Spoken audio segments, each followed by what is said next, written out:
कृष्णं वंदे जगद्गुरु। श्रीमद् भगवद गीता का अध्याय 6 और श्लोक संख्या 30 का भी हम पाठ करेंगे। ये श्लोक आत्म संयम योग के श्लोक हैं जो हम सीख रहे हैं।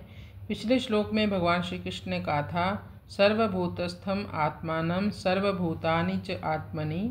सभी भूतों को यानी सभी जीवों को अपने अंदर देखना और सब में अपने को देखना, बिल्कुल इसी से जुड़ा हुआ ये 30वां श्लोक है। भगवत गीता में कुछ श्लोक तो अमूल्य हैं जो भगवान श्री कृष्ण ने हमारी झोली में डाले हैं। और भगवत गीता वैसे तो हमारे लिए अमूल्य खजाना ही है, पूरी भगवत गीता ही अमूल्य खजाना है, पर कुछ श्लोक तो अल्टीमेट हैं। अब हम श्लोक पढ़ते हैं। यो मां पश्यति सर्वत्र सर्वं च मयि पश्यति तस्याहं न प्रणश्यामि स च मे न प्रणश्यति। यो मां पश्यति सर्वत्र सर्वं च मयि पश्यति तस्याहं न प्रणश्यामि स च मे न प्रणश्यति। यो मां पश्यति सर्वत्र, जो भक्त सब देश काल वस्तु व्यक्ति पशु पक्षी देवता यक्ष राक्षस पदार्थ परिस्थितियां घटनाएं आदि में मेरे को ही देखता है, सब जगह मुझे ही देखता है। जैसे ब्रह्मा जी जब बछड़ों और ग्वाल बालों को चुरा कर ले गए, तब भगवान श्री कृष्ण स्वयं ही बछड़े स्वयं ही ग्वाल बाल बन गए।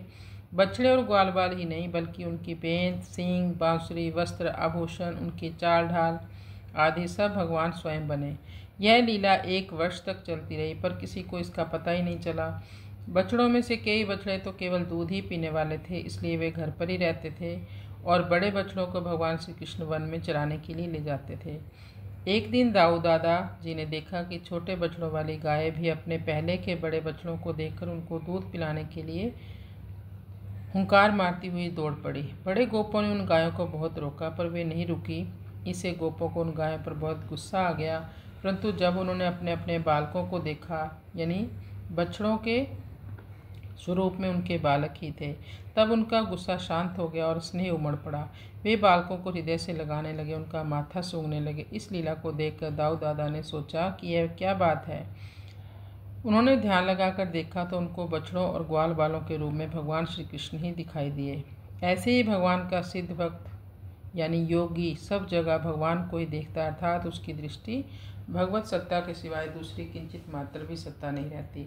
सर्वम च मयि पश्यति, और जो भक्त देश काल वस्तु यानी सभी जगह मेरे ही अंतर्गत देखता है, सब चीज़ों को मेरे ही अंतर्गत देखता है। जैसे गीता का उपदेश देते समय अर्जुन के द्वारा प्रार्थना करने पर भगवान अपना विश्व रूप दिखाते हुए कहते हैं कि चराचर सारे संसार को मेरे एक अंश में स्थित देख।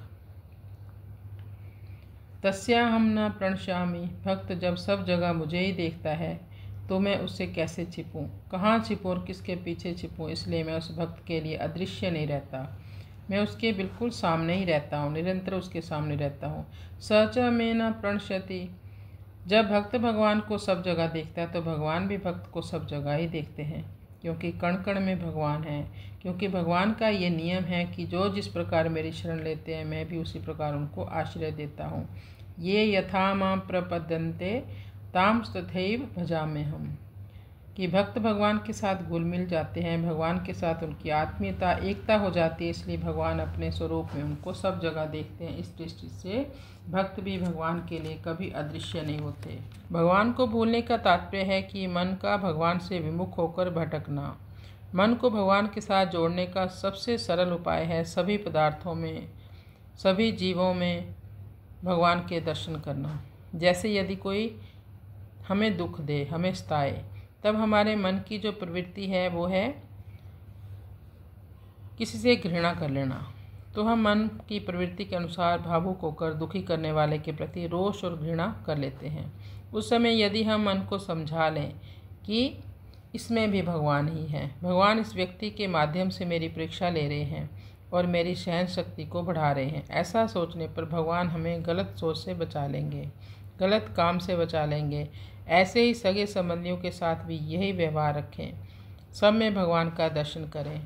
कई बार हमारा मन अतीत की घटनाओं को याद करके वर्तमान में दुखी होकर बहुत दुखी होता है और फिर भगवान को ही भुला देता है, भगवान की भक्ति भगवान के नाम जप को ही भुला देता है। उस समय आप अपने मन को समझा दें ये भगवान की कोई लीला है। भगवान हमें अपने नाम जप से दूर करने की कोशिश कर रहे हैं या करना चाहते हैं। जय श्री कृष्ण।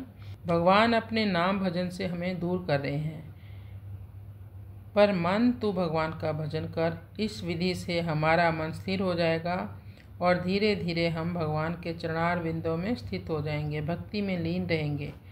तो फिर हमें इस भवसागर को पार करने में कोई भी तकलीफ नहीं होगी। कृष्णाय वासुदेवाय हरये परमात्मने प्रणतक्लेशनाशाय गोविंदाय नमो नमः।